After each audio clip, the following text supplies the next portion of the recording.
नमस्कार, knocking-news.com में आपका स्वागत है। मैं हूं गिरिजेश वशिष्ठ। इजराइल को मोदी जी के आने के बाद इस देश ने इजराइल को क्या क्या दे दिया, बुरे शब्दों में कहें तो कैसे दोनों हाथों से इजराइल को चीजें दी गई हैं, और वो दी गई हैं तो क्यों दी गई हैं, ये तो कल मैंने आपको बता दिया था। न्यूयॉर्क टाइम्स की रिपोर्ट थी कि किस तरह से पेगासस के बदले में दुनिया भर के शासकों ने जो चाहा इजराइल को वो दे दिया, ताकि उनके हाथ में ऐसा हथियार लग जाए जिससे वो अपने आलोचकों और विपक्षियों पर नियंत्रण कर सकें। न्यूयॉर्क टाइम्स ने यही लिखा था कि पेगासस के बदले में डिप्लोमेटिक गेन्स किए हैं इजराइल। अब हम ये समझेंगे कि भारत के मामले में क्या हुआ, भारत ने इजराइल को क्या क्या दिया, और भारत ने देश के मामले में किस किस तरह के समझौते किए। कहीं मत जाइए, चैनल को सब्सक्राइब कर लीजिए। मैं अभी हाजिर होता हूं। आज बहुत सारे ऐसे खुलासे होने वाले हैं जो इससे पहले नहीं हुए हैं। मैं अभी आया।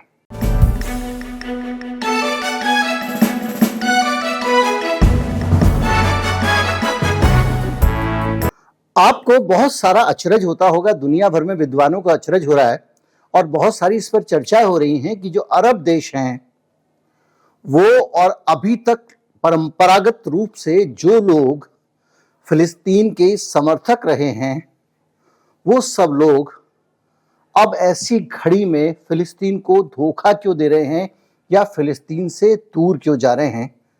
तो आप आज ये वीडियो देखने के बाद समझ जाएंगे कि किस तरह से नेतन्याहू ने उन्हें बोतल में उतारा है। सबसे पहले बात करते हैं कि गजा में क्या हो रहा है। एक छोटा सा एक रिव्यू। 8,525 लोगों के मरने की लेटेस्ट खबर है, जिसमें 3,542, 8,000 में से 3,542 बच्चे हैं, 2,187 महिलाएं हैं, 29 पत्रकार मार दिए गए हैं। मैंने आपको बताया था कि किस तरह से पत्रकारों को टारगेट किया जा रहा है, जानबूझकर मारा जा रहा है। इसके अलावा 21,000 लोग घायल हैं, और जिसमें 6360 लोग बच्चे हैं। ये सारी स्थिति है। इसके अलावा वेस्ट बैंक में भी 123 लोग मार दिए गए हैं और 1980 लोग घायल हैं। ये आंकड़ा अल जजीरा का है।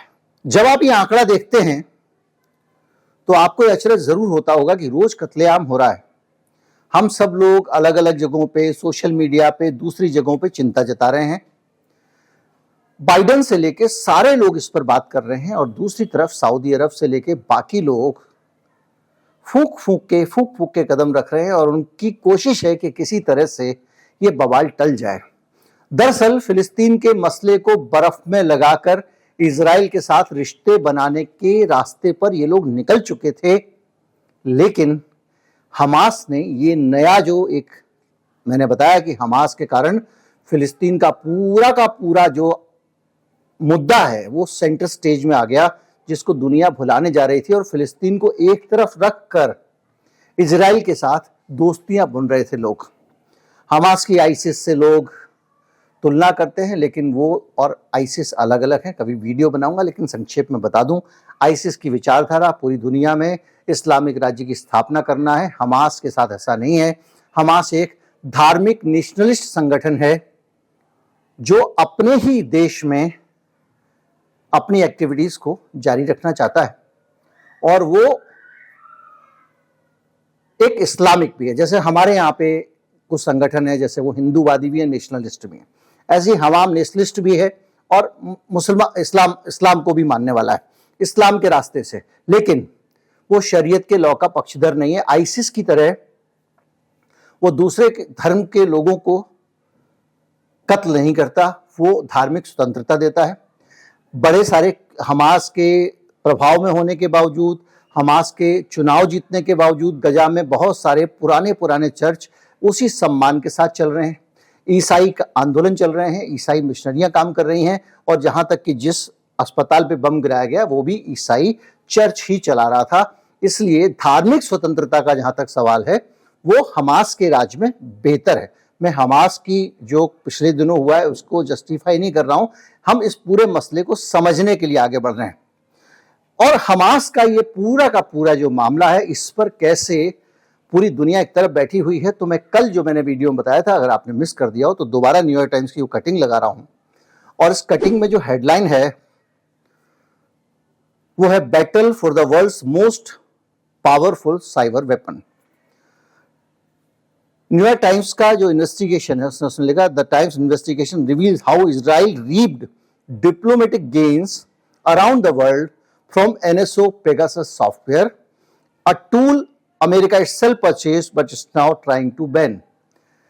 वो कह रहे हैं कि पेगासस के जरिए किस तरह से पूरी दुनिया में डिप्लोमेटिक गेन इजराइल ने हासिल किए हैं। न्यूयॉर्क टाइम्स कह रहा था, इसमें बहुत सारी जगहों का नाम था और सबसे बड़ी बात इसमें भारत का नाम था। एक भारत का जिम्मेदार पत्रकार होने के नाते मेरे मन में ये जिज्ञासा आती है कि भाई भारत में इजराइल को क्या क्या मिला।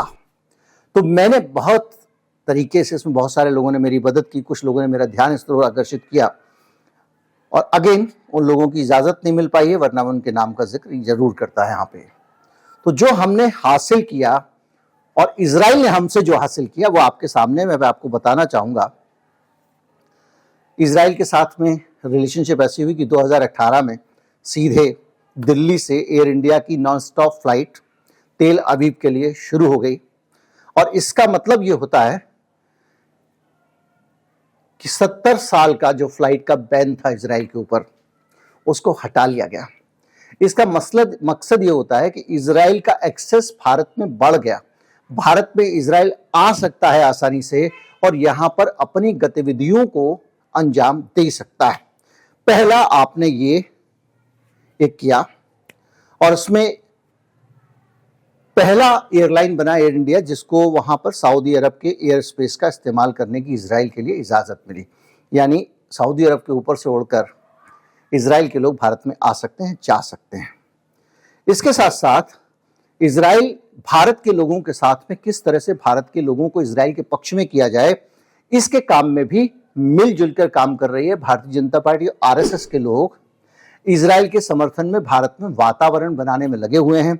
यहां तक कि 2019 में एक बड़ा समिट आयोजित किया गया, सम्मेलन आयोजित किया गया इंडो इजराइल फ्रेंडशिप के नाम पे, जिसमें मुंबई में भारत के हिंदू और ईसाइयों के बीच में तालमेल बढ़ाने के लिए बातचीत हुई।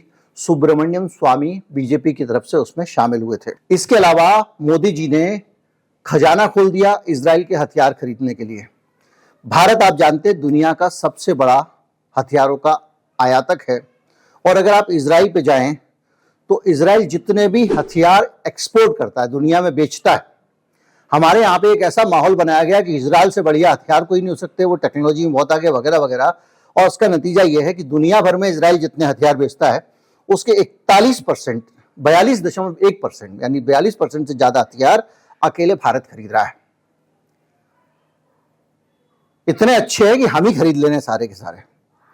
ये एक डाटा है। इसके अलावा अलग अलग तरह की joint military exercise, counter terrorism effort, इस तरह की चीजें लगातार इजराइल के साथ में भारत कर रहा है। ये सब मोदी राज में इजराइल को भारत का तोहफा है। सोचिए कितने सालों से प्रतिबंध था इजराइल से विमानों पे, वो खोल दिया गया। इसके साथ साथ आप सोचिए एक पेगासस जिसकी बात आती है, एप्पल का अलर्ट आ गया, अपने ही मंत्रियों की जासूसी हो रही है, चीफ जस्टिस की जासूसी हो रही है, रजिस्ट्री के लोगों की जासूसी हो रही है, जो लोग हनी ट्रैप में फंसा रहे हैं उनकी जासूसी हो रही है, सीबीआई में अपने बंदे जो हैं उनकी जासूसी हो रही है, जो लोग हमारे खिलाफ है उनकी जासूसी हो रही है, धनाधन जासूसी चल रही है। ये दावा मैंने न्यूयॉर्क टाइम्स ने किया था, मैंने कल के वीडियो में आपको बताया। और इसके साथ साथ 6.3 बिलियन डॉलर का हमारा व्यापार हो गया है इजराइल के साथ में। आईटी, बायोटेक्नोलॉजी और एग्रीकल्चर, ये तीनों ही मामले ऐसे हैं जिसमें हम सिर्फ एक्सपोर्टर नहीं, बायोटेक्नोलॉजी और एग्रीकल्चर में तो इजराइल हमको तकनीक बेच रहा है। यानी वो हमको सिर्फ फार्मूला बता देगा, उतने भर पे वो लाखों डॉलर ले रहा है। ये व्यापार खोला गया, सीधे सीधे इस तरह से हमारे पास में पैसे जा रहे हैं। इसके साथ साथ नरेंद्र मोदी लगातार इजराइल को सपोर्ट कर रहे हैं संयुक्त राष्ट्र के अंदर। अभी जो पिछले दिनों फिलिस्तीन वाला मामला हुआ था जिसमें संयुक्त राष्ट्र में भारत एब्स्टेन रहा और उसकी आलोचना की गई, तो लोगों ने कहा हमास आतंकवादी है, हमास ये है, हमास वो है, तो भारत को क्यों नहीं एब्स्टेन होना चाहिए था। लेकिन ये काम बार बार भारत कर रहा है इजराइल के पक्ष में। मैं आपको बताता हूं 2015 के बारे में। गाजा कमीशन ऑफ इंक्वायरी की एक रिपोर्ट आई थी 2015 में, और उस रिपोर्ट को पास करने के मामले पे पूरी जिंदगी से हम लोग इजराइल के खिलाफ रहे हैं और फिलिस्तीन के पक्ष में रहे हैं। तो गाजा में संयुक्त राष्ट्र ने एक जांच रिपोर्ट भेजी। उस जांच रिपोर्ट को पास करने के नाम पर 2015 में भारत एब्स्टेन कर गया संयुक्त राष्ट्र में इजराइल के पक्ष में। मोदी जी आ चुके थे। 40,000 इजरायली हर साल भारत आ रहे हैं। नाम दिया गया है people to people contact. Israel, उसकी संयुक्त जासूसी संस्थाएं, उसके दुनिया भर में जासूसी ऑपरेशंस किसी से छिपे हुए नहीं है। मोदी जी ने दरवाजा खोल दिया। 40,000। हालत यह है कि तरह तरह की जो कम्युनिटी है, इजराइल की ज्यूस कम्युनिटी है, उनकी एक्टिविटीज भारत में शुरू हो गई हैं और भारत में गोवा, हिमालय की अलग अलग जगहों पे उनके अलग ऑपरेशंस हो रहे हैं और चबाड़ के भारत में ऑपरेशन शुरू हो गए हैं और उनके सेंटर बन गए। अब आप कहेंगे चबाड़ क्या है? चबाड़ जो है एक कम्युनिटी है जिसमें यहूदी धर्म से जुड़े हुए लोगों का सामूहिक संगठन होता है। यानी यहूदियों को धर्म प्रचार के लिए भारत में बड़े बड़े आयोजन करने की अनुमति ही नहीं दे दी गई, छूट दे दी गई है। और यहां इसका मुख्य उद्देश्य यहूदी समुदाय की सामाजिक जरूरतों को पूरा करना होता है। और ये कम्युनिटी बहुत सारी भारत में लगातार सक्रिय हो गई हैं और ये धार्मिक शिक्षा, सांस्कृतिक धरोहर और बाकी चीजों के बारे में समझ प्रदान करता है भारत में आकर भारत के लोगों को। इसमें बहुत सारे लोग, इसमें मैं ये नहीं कहूंगा कि कट्टर यहूदी हैं, इसमें थोड़े मॉडरेट, थोड़े सेकुलर टाइप के यहूदी होते हैं, लेकिन वो करते धर्म का प्रचार ही हैं और उनको खुली छूट भारत में घुसने की दे दी गई है। बिजनेस के मामले में भी खूब कोलैबोरेशन हो रहा है। आपको पता है कि हाइफा जो पोर्ट है उसका ठेका अडानी साहब को मिल गया था वहां पर इजराइल में। अब आप अंदाजा लगा लीजिए, मैं कुछ कहने की जरूरत नहीं है इसमें, अडानी साहब का नाम ही काफी है। इसके अलावा और भी बहुत सारी प्राइवेट सेक्टर में डील हुई हैं। अब जो बातें कही जा रही हैं इजराइल की तरफ से या हमारी तरफ से, उसमें यह कहा जा रहा है कि हमारे और उनके साझा चुनौतियां हैं वगैरह वगैरह, लेकिन ये सब सामने आ रहा है। कुछ विद्वानों का ऐसा मानना है, इससे मेरी सहमति नहीं है, लेकिन वो कहते हैं कि दोनों के एथनिक क्लींजिंग पैरेलल्स हैं। यानी धर्म के आधार पर संघार करने की दोनों के यहां पर समान परिस्थितियां हैं। एक किताब है जो भारत में कश्मीर का एक्शन और इजराइल का फिलिस्तीन में कब्जा, इन दोनों को मिलाकर बनाई गई है और उसमें बताया गया है कि दोनों लोग डेमोग्राफिक शिफ्ट ऑफ सेटलमेंट, यानी लोगों को, एक आबादी को एक से दूसरी जगह शिफ्ट करने, और दूसरे मामलों में अलग अलग लैंड ओनरशिप के मामले में, अलग अलग लॉज के मामले में एक दूसरे के साथ काम कर रहे हैं। जैसे कि आपने सीए देखा, एनआरसी देखा, आपके सामने आया, बहुत सारी चीजें आई। लेकिन ये बहुत विवादास्पद मसला है, इसलिए इस पर बहुत एक्सट्रीम कोई राय बनाना अभी ठीक नहीं है। इसके दूसरे, तीसरे, चौथे पहलू भी हो सकते हैं, तो इसको, लेकिन फिर भी एक चीज तो ये जो कह रहा है लेखक, वो यही कह रहा है। इसके अलावा ऑपरेसिव टेक्निक्स की बात भी की जा रही है जो एक्सपोर्ट की जा रही है। तो भैया, अगर न्यूयॉर्क टाइम्स की थ्योरी को सही माना जाए, जिसमें उसने केवल भारत के बारे में नहीं कहा, उसने दुनिया के बहुत सारे देशों के बारे में बात की है और ये बताया कि नेतन्याहू ने पेगासस दे के उनसे क्या क्या करवा लिया। अभी पेगासस भी भयंकर चर्चा में है और इजराइल फिलिस्तीन का मामला भी है, मौका भी है और दस्तूर भी है। तो इस समय हम सबको एक बात समझ में आती है कि क्या किसी भी एक पॉलिटिकल पार्टी क्या किसी भी एक पॉलिटिकल लीडर के हित या किसी भी एक पॉलिटिकल आइडियोलॉजी के हित, किसी विचारधारा के हित, किसी देश के हितों से ऊपर हो सकते हैं? क्या कोई भारत के जो दीर्घ हमारी विदेश नीति है उसके साथ में छल करके भारत के नागरिकों को सिर्फ इसलिए खतरे में डाल सकता है क्योंकि उसको एक ऐसा जादुई यंत्र मिल जा रहा है जिसके जरिए वो अपनी सत्ता को ज्यादा समय तक चलाए रख सकता है, अलोकतांत्रिक तरीकों से उनकी जिंदगी में ताक झांक कर सकता है, उनके साथ चालें चल सकता है, उनके खिलाफ झूठे मुकदमे लिखा सकता है और उनको झूठे मामलों में फंसाने के लिए उनके कंप्यूटरों में झूठे दस्तावेज भी प्लांट कर सकता है। ये पेगासस का इस्तेमाल हुआ था। भारत में कई लोग अभी भी जेल में हैं और उन सब लोगों के मामले में यलगार प्रतिशत का केस था। उसमें पहले संभाजी भिड़े जो मोदी जी के गुरु माने जाते हैं उनका नाम आ रहा था। एक 100 साल पुराना आयोजन था, उसकी शताब्दी मनाई जा रही थी। महार रेजिमेंट ने विजय पाई थी अंग्रेजों के ऊपर। वो लोग, दलित लोग उस बात को लेकर जो है वो उसको मनाते हैं, अंग्रेजों के ऊपर नहीं पाई थी। महार रेजिमेंट ने अपनी एक विजय पाई थी अंग्रेजों के लिए लड़ते हुए। वो लोग अपनी उस विजय के तौर में, दलितों के एक रेजिमेंट था, उसकी विजय को वो सेलिब्रेट करते हैं। डॉक्टर अंबेडकर वहाँ शामिल हो चुके थे। बड़ा आयोजन था। उस आयोजन के अंदर हिंदूवादी पहुंच गए, भयंकर हिंसा हुई और पहले संभाजी भिड़े का नाम आने लगा, फिर बाद में दखल हुआ साहेब का। दखल होने के बाद मामला उलट गया। संभाजी भिड़े को कुछ हुआ नहीं और जो लोग आयोजन में हिस्सा लेने गए थे, दलित एक्टिविस्ट थे, दूसरे लोग थे, वो अब जेलों में सड़ रहे हैं। आपको फादर स्टेन स्वामी का पता होगा, दूसरी चीजें पता है।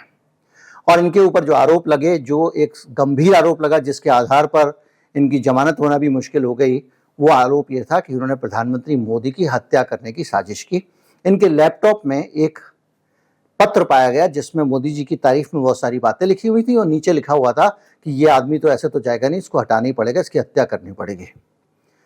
बहुत लंबे समय बाद एक खुलासा हुआ, इंटरनेशनल एक मीडिया कंसोर्टियम ने खुलासा किया कि वो पत्र पेगासस के जरिए उनके लैपटॉप में प्लांट किया गया था।